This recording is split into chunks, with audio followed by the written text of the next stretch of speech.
Биздин өзүбүздүн Кыргыздын каада салты боюнча, нарк насили боюнча, улуттук баалыктар боюнча ошондой бир мурас фондун уюштуруп туруп, жанагындай миңдеген каражатты той тамашага.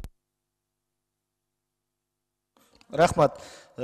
Урматтуу депутаттар, мен сиздерге бир түшүнүктүүрөөк кылып айтып берейинчи. Бунун аталышыначы анча эле маани бере бериштин кереги жок.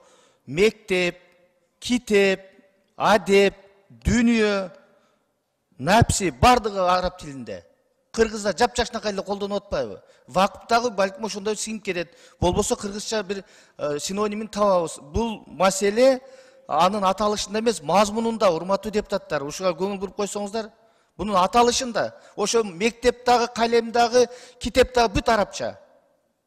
Сиңип кетет бунун бардыгы. Бунун аталышына көп неме кыла бербейли, жыла берейли, концепциясын кабыл алып берейли, анан ошонун бардыгы сунуштарды эске алайлы, урматтуу депутаттар.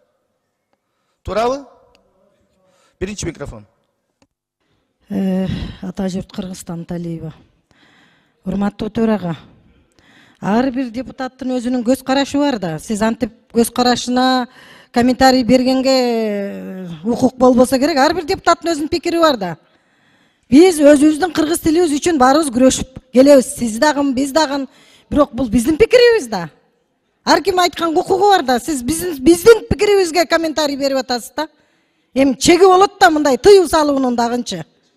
Эми мен жумшак айтып атам менчи. Анчалыкка барбайлы бири-бирибизди сыйлайлы. Ар ким өзүнүн пикирин айта алат да. Жанда таптакыр эле добуш берип коюп эле талкуу кылбайлы кете берели анда мыйзамдарды. Келгиле анда 3 окуудан 1 өткөрүп салалы бүгүн. Камила Абдуразаковна, биринчиден мен сиздерге комментарий берген жокмун. Атыңыздарды атаган жокмун. Жөн эле сүйлөй бересиңер чыгып алып. Эч кандай сиз өзүңүз маани берсеңиз, сиз туура эмес чыгып атасыз. Мен сизге комментарий берген жокмун. Кыргыз тилине күйсө менчелик көр. Айтышпай отуруңуз эже. Табло менен кетебиз. Нурбаев Жалалдин поездин иште. Рахмат. Отур бербейсизби эже? Урматтуу. Кечиресиз, мен экинчи жолу сөз бербейм. Мен регламент боюнча мен укугум бар. Эгерде сиз айтыша берсеңиз, мен сизге 1 айга сөз бербей койгонго да укугум бар. Регламентти окуңуз. Таң атканча турсаңыз да сөз бербейм. Мен 1 жолу бердимби, экинчи жолу регламент боюнча мен бербей койгонго толук укугум бар. Укугуңуз жок. Мен сөз бербегенге укугум бар. Алтынбеков Айбек Алтынбековичте сөз.